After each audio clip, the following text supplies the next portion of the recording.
the voice of La ilaha illallah Muhammad Rasulullah. It's the voice of Islam. It's the voice of the Muslims. Islam, the religion of peace, and if you disagree, we'll kill you. Islam is coming to Europe to dominate. You don't condemn Osama bin Laden. I don't condemn Hitler. You don't condemn Hitler. 25 people have been killed over the burning of a copy of the Quran by a pastor in the United States. My name is Ian O'Doherty. I'm a journalist with the Irish Independent. I've written the I Spy column for 4 years now. Ian O'Doherty is one of Ireland's best known and most controversial columnists. I'm everything that the liberal thing would hate. I'm white, I'm working class, and I'm unashamedly right wing. The 7 are being questioned about a conspiracy to murder the Swedish cartoonist Lars Vilks. If you drew a cartoon of Prophet Muhammad, that'd probably knock you out. Take over Australia, and take over UK, and take over USA. Islam, the biggest threat to face the West since the end of the Cold War. Osama bin Laden is dead, and justice has been done. When you're writing things about Muslim people, Irish people, they're getting worried or afraid from Muslim people. Do you take in my point? If you said what you're saying in the Islamic State, you'd probably get lashed, and rightly so. I do it myself. Ian O'Doherty has passionate views and is not afraid to voice them. I would be seen as an Islamophobic bigot. The notion of throwing a blanket over your wife every time she goes out, so she just looks like a walking postbox. From the throat, just kind of cut like that. And it's still alive. I think that's fucking sick. To come to a Muslim community and offend people, I feel that you should be able to take the same thing. The thing we have to be prepared to say is it's our house, our rules. For the next week, Ian will be on a journey, living by Islam's rules, meeting Muslims in Ireland with a wide range of beliefs. He will be immersed in a variety of Islamic cultures, day and night. I don't know where I'm going. I don't know who I'm meeting. It means that without the protective veil of newsprint, for Ian O'Doherty and Islam, suddenly, now, it's personal.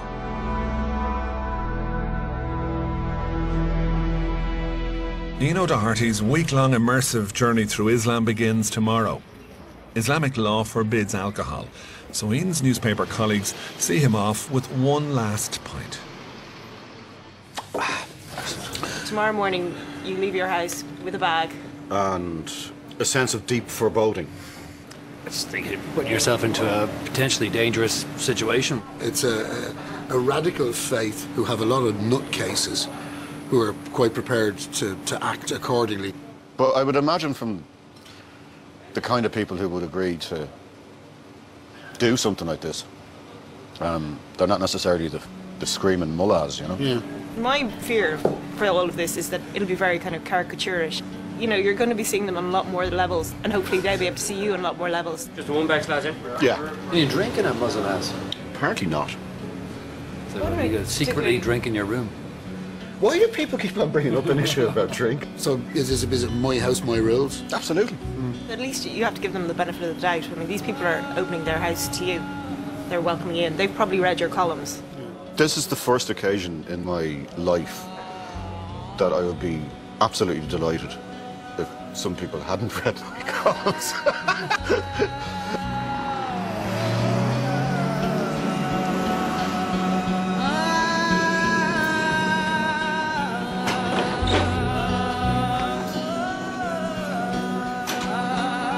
The religion of Islam originated in the Middle East 1400 years ago.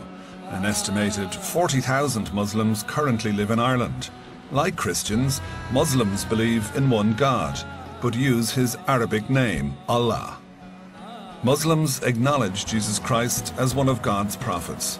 However, they follow the teachings of the Prophet Muhammad and the Quran, their holy book. Two main tenets of Islam are do good and live in peace. For the first day and night of his journey, Ian won't be travelling very far. He will be guest of Adnan Hamid, staying at Dublin's Sufi Mosque in Talbot Street. It's only a stone's throw from Ian's newspaper office.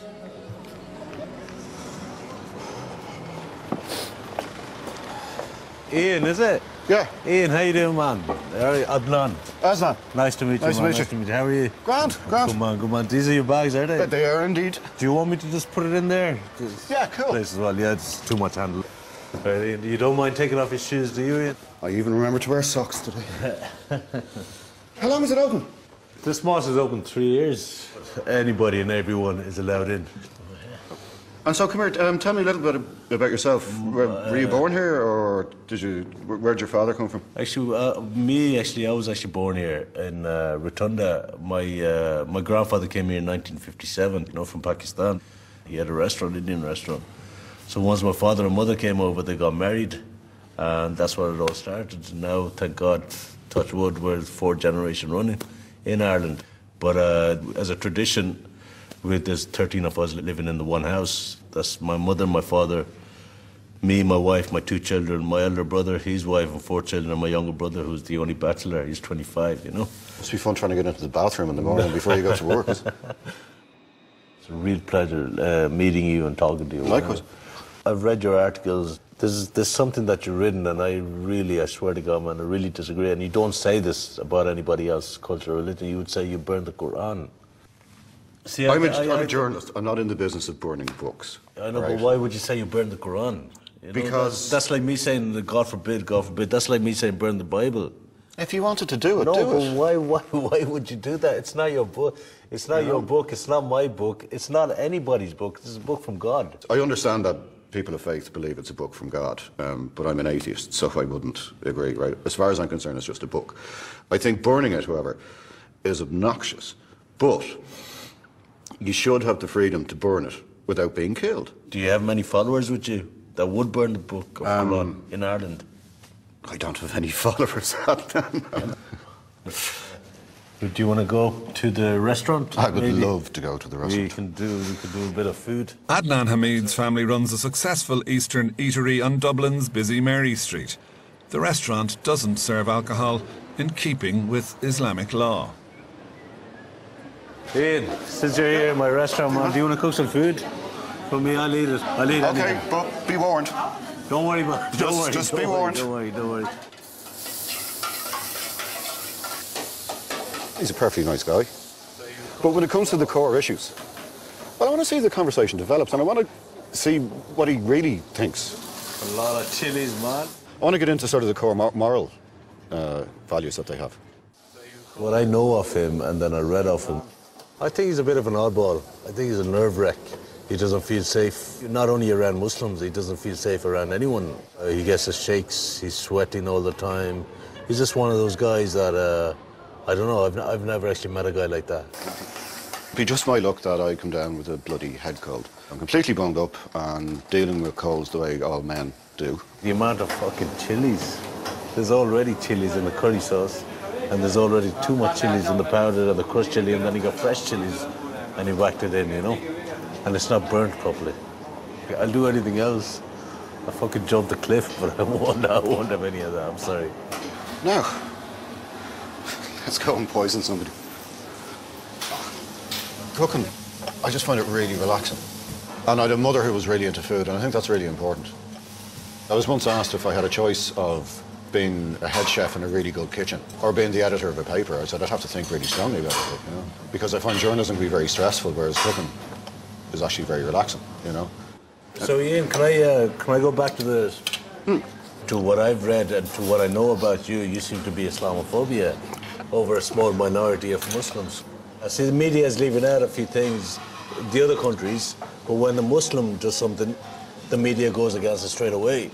Look, I don't hate anybody, right? But I have a major problem with a lot of the things that are coming out of the Muslim world. Well, what's your major problems then? Do you not think that the people who are being brainwashed are the kids who are going to these radical mosques and being told that there's no greater honour than to be a martyr? No, I do. I actually do, and I think that's wrong, because Islam actually means peace. Islam actually means peace. Allah has also written down in the Quran, forgiveness is better than war. Don't fight, I told you, it was spicy. And that's all he taught us, Oh, thank you. It was a cold night, isn't it? Oh, it's horrible. Brody, so you want to know what Muslims do for fun? Yeah. Let's go for the shisha. What's a shisha? It's a pipe where you put tobacco. Yeah, very good. That's what we do. Bring it on. Let's go. You never get it through a man. It is through Jesus and Him alone. Many people in this country are being disillusioned by religion, and I was one of them. This is what we do for fun. Oh, the hit comes in just after you exhale. While alcohol may not be kosher according to Islam, tobacco smoking is. Thank you very much. Thank you very much indeed. Cheers to the Shisha brothers. I did not think I'd be doing this today, that's for sure. You can have fun no matter what. So how long have you been drinking alcohol or? I was 13 and I had 2 cans and I was unconscious for 2 days.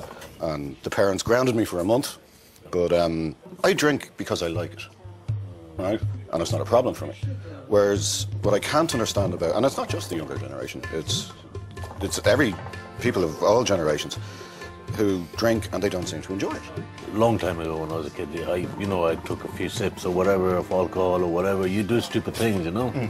But the thing is, at the end of the day, I didn't like it.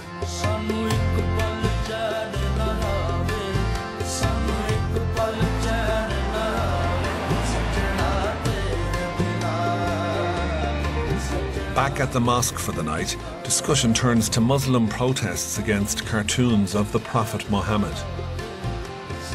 Here's a guy who drew a cartoon who's now under 24-hour protection from people who practice the Islamic faith because he wrote a cartoon. Now, that doesn't seem very peaceful to me. I'm not a good Muslim. I don't have that kind of faith, but I'm going to get agitated. If you drew a cartoon of Prophet Muhammad, I'd probably knock you out. Right now, if I could, I would. Do you know what I mean? If that guy was writing, I'd knock him out as well. I really thought you would have come out and condemned the minority of Muslims who want to kill the Danish cartoonist. They should have put that guy away, not give him bloody 24-hour security. They should have put him away in prison, you know, until he got the cop on. Because at the end of the day, 1 out of every 4 human culture, religion is a Muslim. Now, in years to come, that's going to grow.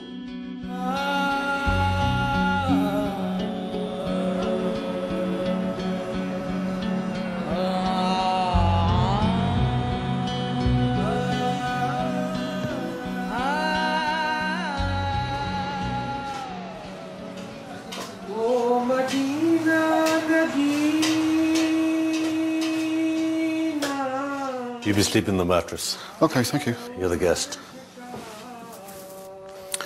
I really didn't think I was sharing a room.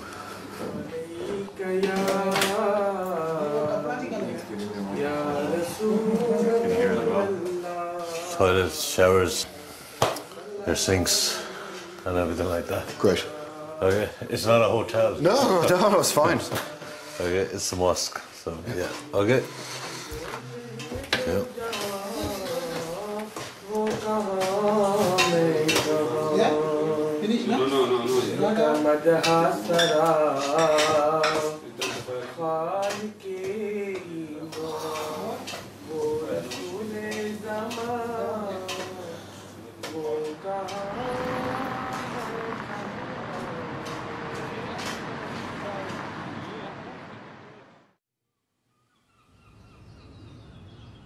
Allahu Akbar, Allahu Akbar, Allahu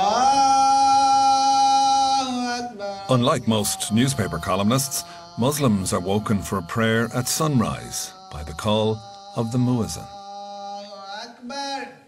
Ian, it's morning prayers. Do you want to join me? Yeah.